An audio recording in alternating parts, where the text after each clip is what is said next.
What were you taught about money in school? Why were they teaching you about algebra and geometry and about George Washington? But why weren't they also teaching you about how to calculate your net worth, or how to build a business, or how to manage your money, or how to do an income statement, or how to control your spending, or how to avoid debt? Why weren't they teaching you about these intricate things that you're going to use every single day in your life? Where was the class about taxes? You should have learned that in the 6th grade, because it's 6th grade math. Stacking assets is a 4th grade concept. It's not high level. I think a lot of us are trained to be broke, trained to be poor. What we really got to do first and foremost before we enter on our journey is we have to retrain our brain, reprogram our minds, so we can kind of get ourselves in a mentality that's geared towards making more money, having more money, keeping more money, passing along generational wealth and all that type of stuff. We are trained and programmed to be broke. We're trained to be poor. We really are. There's a reason why we're trained to be poor, right?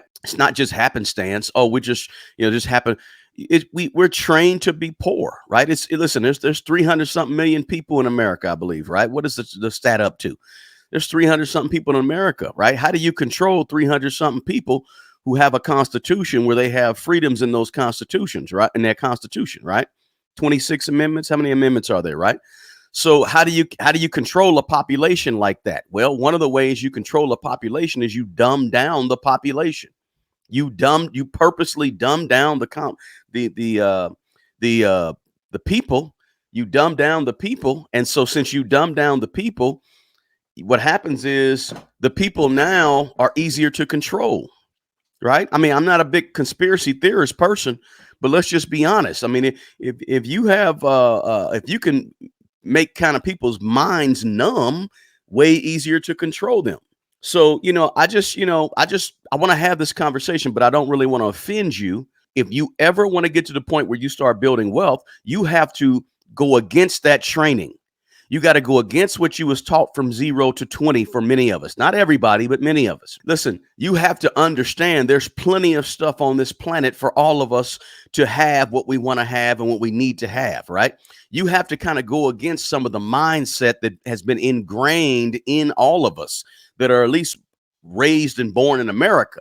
Now, I say all of us. Let me preface that by saying, of course, nothing fits everybody. So there's a tiny, tiny percentage of people who may not have been taught this, but most of us was. New thinking is what we all need, because new thinking is going to lead to new behaviors, right? And those new behaviors are going to lead to new outcomes with wealth, with money, with success in life, whatever it may be. We're talking money, but this could apply to anything. One of the ways that we've been taught to think is that money is super duper complicated and you got to know all these formulas and ratios and all this stuff. No, you really don't. You don't need any of that.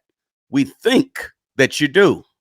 But when you begin to realize it ain't that difficult, it's just a few behaviors. Yeah, I'm going to make mistakes along the way. No big deal. I'm going to fail here and there. But it's just if I change a few things about the way I think and follow a few basic principles, I'm good. Your money is going to grow. You're going to grow. And so the first thing we got to do is to reprogram our minds.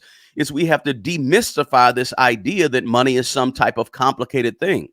Because if we can demystify it, it becomes less complicated. And when it becomes less complicated, it comes with less stress, less anxiety. So then you can begin to make all these changes and things. But you got to first understand it ain't super hard. And listen, just because it ain't hard don't mean it's easy. It's simple, but it may not be easy for a lot of people, because money, there's a thing about how we control and think of ourselves that is reflected in our money.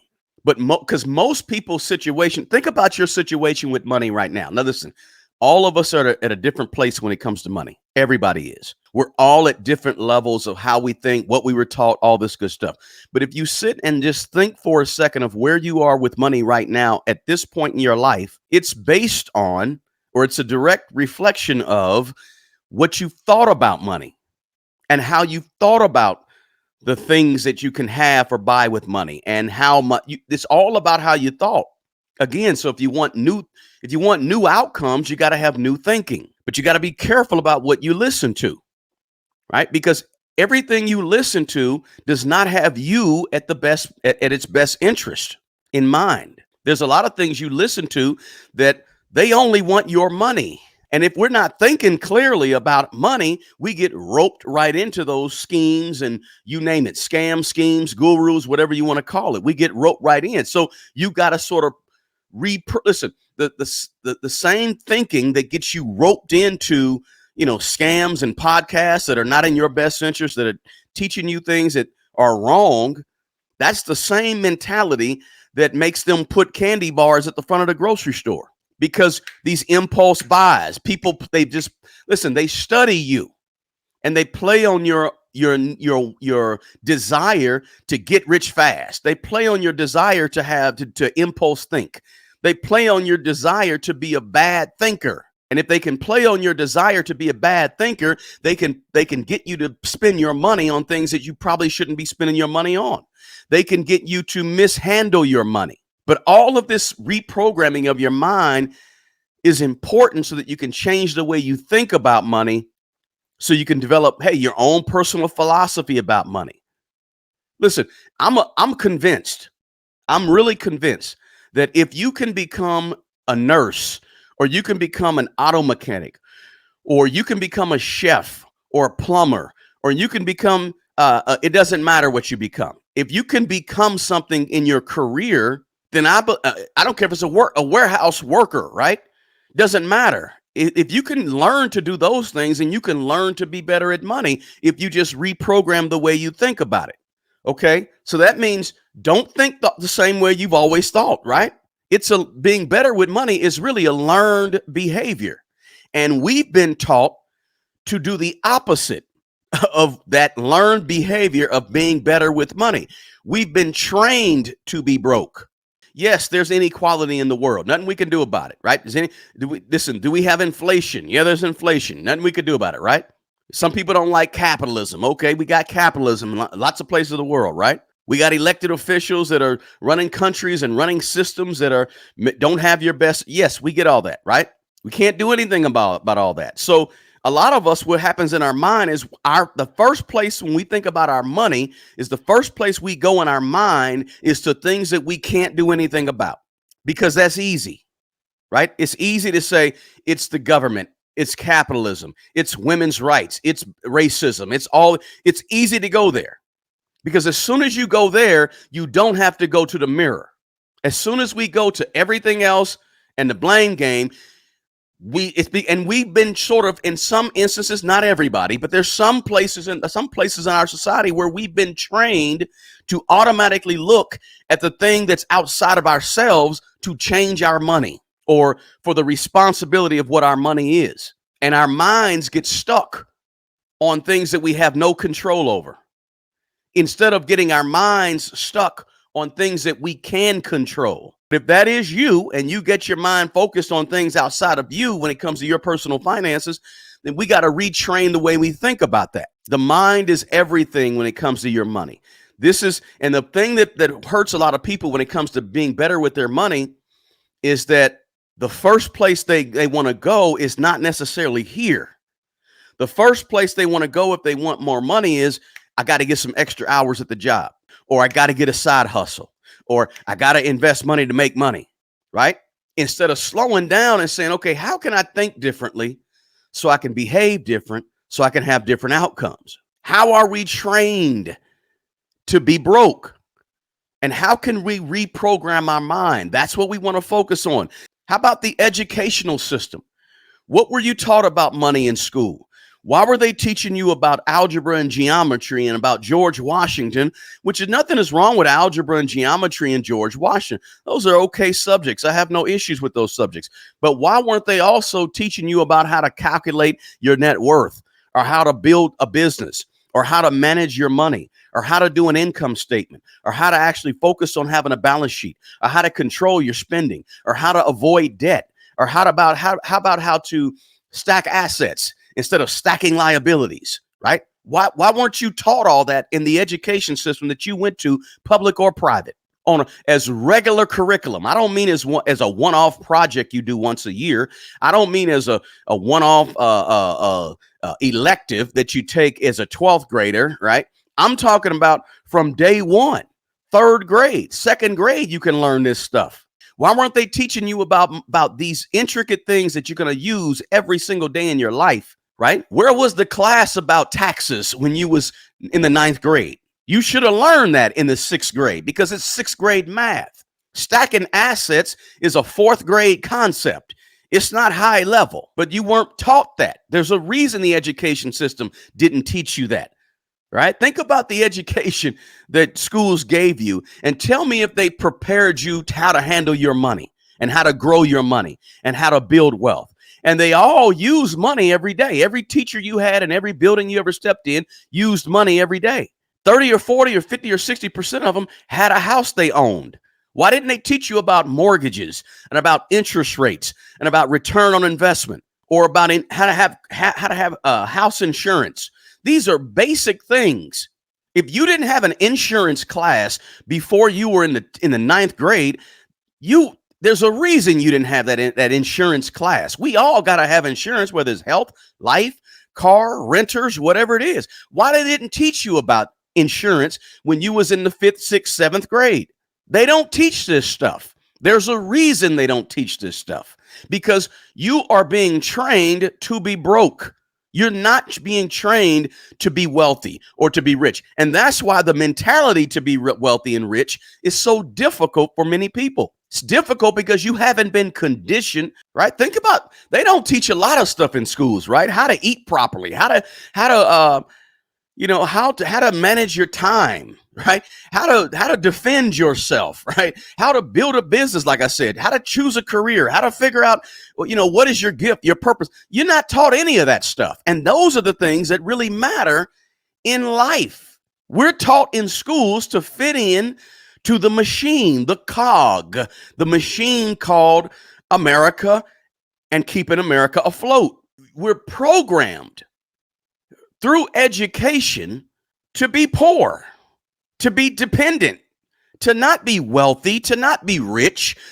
You gotta do something different to get wealth, as opposed to everything you've been taught that's been baked into your brain. Think about the consumer culture, materialism, advertising, society's pressure. Everywhere you go, there's a billboard, there's a commercial, there's a ad coming on your YouTube channel. Look, there could be an ad coming on this video right now. We have been taught to be consumers. Materialism. Stuff. I learned very, very clearly that we live in a culture of excess, a culture of materialism, a culture of consumption. And therefore, people have, if you haven't been to the latest consignment shop or thrift store in your city or your town, you're missing, because there's like very, very quality stuff there. Yeah, you might have to take it home, send it to the cleaners, or clean it yourself, or you might have to do something to it here and there, right? But there's quality stuff laying around for almost little or nothing, because we live in a culture of consumption where people are encouraged to spend more than they make. Right? Get the latest this, the latest that, the latest iPhone, line up to get the latest shoes and what. It's crazy. Right? But the way people spend their money so willingly, even through inflation was crazy for the last 3 years, right? Inflation's been crazy all over the world, but really last 3 years. But that didn't stop people from still living this life of excess. I mean, we're a consumption society. We're a debt society. And I got some more things to say about debt, but they taught us to spend, take, consume, not produce. We're taught to consume. How many of you grow your own food, right?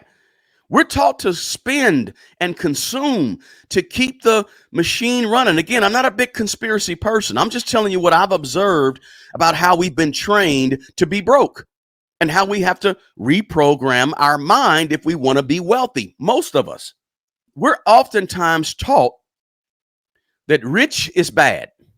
Rich people, they must have got rich because they have some type of nefariousness to them, right? And let me just clarify all this. When I say rich, I'm not talking about the billionaires, right? The people that have $100 million or $50 million. That ain't what I'm talking about, because they're on a different level and there ain't many of them out there. But we think that if you have a lot of money, you must have did something, or you must have exploited somebody, or you did something mean to lesser people to get rich. This is, everybody doesn't have that stereotype, but that stereotype exists. It exists that rich equals bad. Money equals bad. If you have money, you did something wrong to somebody else to get it, and you shouldn't have it. And guess what? We're going to create these policies on the books to say, you know what? We got to spread this money around. You worked hard. You took all the risk. You went out and had all the failures to get this success with your money, and you built the business, et cetera, et cetera, et cetera. But you know what? It's unfair. So let's go pull your money and let's spread it out to everybody. And make sure that you share your money with all the people who didn't have the ambition to go earn it. Tell me that's not a mentality that goes on in our culture. Of course it is, right? There's political policies and laws that are in place to spread the money around, right? You can call it communist, you can call it socialist, you can call it whatever you want to call it. You can call it social capitalism, whatever. There's all types of terms, but that's a fact. That is a mentality. That's a cultural thing that exists. But, we're not taught the fact that almost 80%, there's been 3 or 4 studies. One of them was done by Ramsey Solutions a few years back, but there's been a lot of studies that have shown that in America, most people that have $1 million net worth did not inherit a bunch of money. But we're taught that this is real talk. We are taught that most rich people inherited money. That's a myth. Based on the studies, that's a myth. And so what people do is they say most rich people, they got their money. They had parents or grandparents that gave them land, parents or grandparents that gave them a house, parents or grandparents. This is the prevailing thought process. That thought process does nothing for your mental state. All it does is provide you with an excuse not to go out there and get it. All it does is provide you with some type of imagined barrier to your success, because you're just making it up in your head if you think all rich people inherited money. You don't even know rich people, not you personally, but some people. Some people don't even know a rich person. But they just assume that rich people got everything handed to them on a silver platter. And a lot of rich people did not. And when I say rich, I'm talking about millionaires. I'm not talking about, when you start getting into the $100 million people, a lot of them got money handed to them, right? But I'm talking about regular rich people that have a $2 million net worth and just worked hard, saved and invested. Most rich people are like that. And they didn't go out and beat nobody over the head. They didn't go out and exploit a bunch of people. They just did the things that a lot of you are not willing to do. I don't want to offend you, but I want to be honest. I want to tell the truth. I want to approach the elephant in the room that most people sweep under the rug, that needs to be talked about. We are taught in a lot of ways that money is bad. Having money is bad. Accumulating money is bad. Acquiring money is bad. And it's not bad. Hey, listen, as I always say, real talk, hit that like button for me. Don't forget, get your free 24 laws of money in the description box below. The best person who's going to take care of the old you is the young you. You guys take good care of yourself and take care of other people. Until the next video, peace.